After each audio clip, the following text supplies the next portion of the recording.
If I were to convince you that painting with good edge control is important, that you should really know this stuff, I think an obvious example would be this one right here. On the left here, we have really poor edge control. Like the lighting, the overall values are okay, but treatment of the edges emphasizes all the wrong things. Like if you pay attention, can't you feel your gaze locking around this area here? The sharpness in these edges has some like eye-catching properties. But on the flip side, those soft edges make this whole area look blurry and our eyes don't really have a way to latch onto any of the details here. It's like it mutes the focal point. It looks bad, mostly because everything is treated with soft edges, and of course that's an extreme example. A lot of you will have better edge control than this, I'm sure, and get your minds out of the gutter. But the point is this, if bad edge control can ruin a drawing, good edge control can really help to elevate it.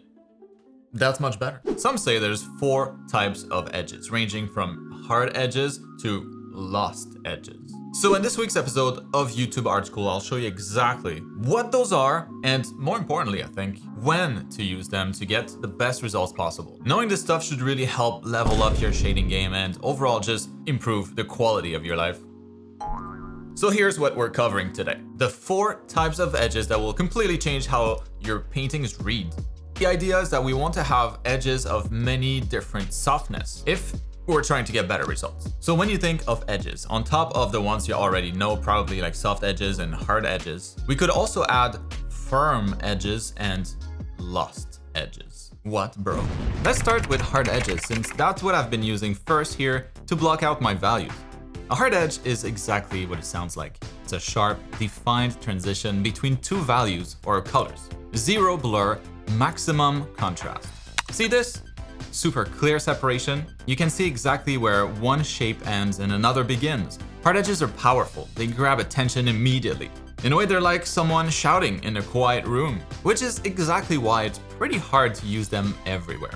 In paintings like this, and in the real world, you'll usually find hard edges as a result of cast shadows. The other instance maybe where you'd be able to find hard edges would be like this, when a subject has really sharp edges. Shocking, I know. Technically it's still a cast shadow, I guess, but maybe not as obviously one as the other example. But yeah, this also creates a hard edge. Now let's take a look at 2 more types of edges, and I'll group them together because they're very similar, but different. Firm edges and soft edges. I'm sure most of you have never heard of firm edges, but it's what you'd get if you were to have an in-between hard and soft edges. It's a soft edge that's kind of hard. No, that didn't sound right. If I bring back my box with hard edges for comparison, firm edges would look like this if I just smudged this transition here. You know, like as if the edges had been beveled a little bit, like sanded down a bit. In my case, I'll usually feature a lot of those edges in the hair of my characters, like fabric folds, those types of transitions that are abrupt and well-defined, but not razor sharp like hard edges are, just less aggressive. You know, we can look at a few examples here. The transition from light to dark is pretty abrupt on the fold. It's not hard edges, but it's also not smooth like her chin here, right? Or if we look at her horns there, firm, but not hard like those shadows here. Same thing with the edges of her sleeves. There's a subtle smoothness to it. So on a smoothness scale, hard edges are a 0 and firm edges would be like a 2 or 3. So when I say hard edges grab attention immediately because they offer the most contrast, firm edges would also be very eye-catching, but slightly less so. Now, if we go even higher on the smoothness scale, we'll find soft edges anywhere around 6 to 7. A soft edge is blurred. There's going to be a gradual transition between your 2 shapes or values. So if you look at the face here, the light bouncing on her face creates a really nice soft gradient, going from a lighter gray to a darker one. The shading on her headband has the same smooth transition. The hair too, right here, from light to dark. Even her bangs have smooth edges, although on a much smaller scale. See how the values only gradually shift? So we've seen 3 types so far, but as you know, we still have 1 more type of edge, except what could be softer than soft? Lost edges. So if a hard edge commands the most attention, have the highest contrast, lost edges will have next to none. They're the highest on the smoothness scale because they'll make transitions between values basically invisible. If the cube looked like this, you'd call this a lost edge. Like we know logically there should be an edge here, but we can't see it. We have another great example here. I think if you look at her hair and how each strand of hair kind of gets lost in the shadow. Right next to it, we have hard edges and firm edges that are really high contrast, and lurking in the shadows, we have soft edges and lost edges. Just trying not to attract too much attention. And that's really the point, to deflect attention to something else. It's great for any areas of the drawing you don't want people to spend too long staring at. Like in my case, all of this is unfinished, so I would much rather you not look here, which is why I have a ton of lost edges.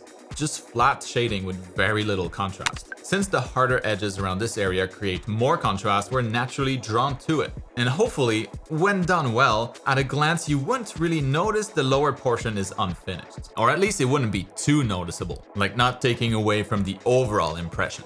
Edge control is all about juggling these different types of edges to improve the readability of your art, emphasizing some areas so they stand out more, and deflecting the attention from other areas that are not as important.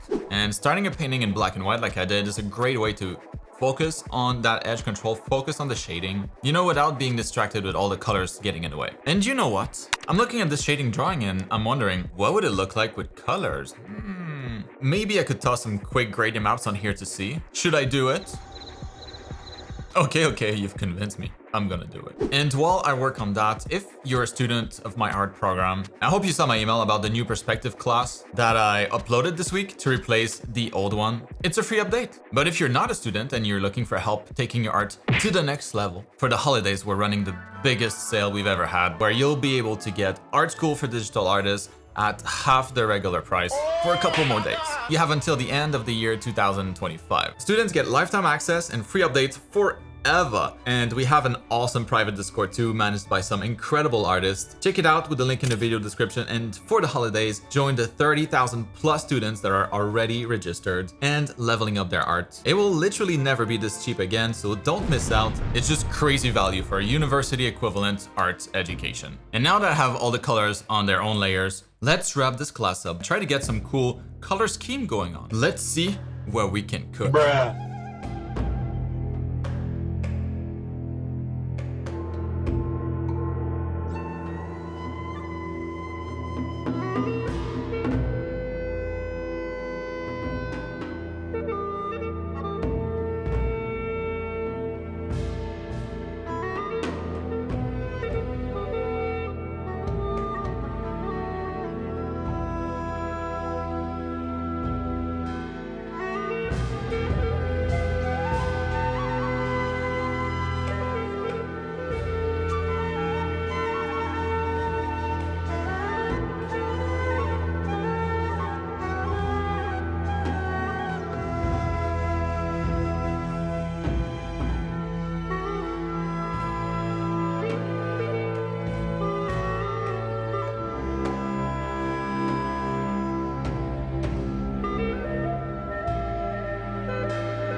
What do you think of the results? Pretty different than the drawing I made for last week's video for my coloring class. And if you haven't seen it, I go over my favorite method that is also beginner friendly, and I really go into the details. You should check it out. It'll be on screen here in just a second. I'll see you over there.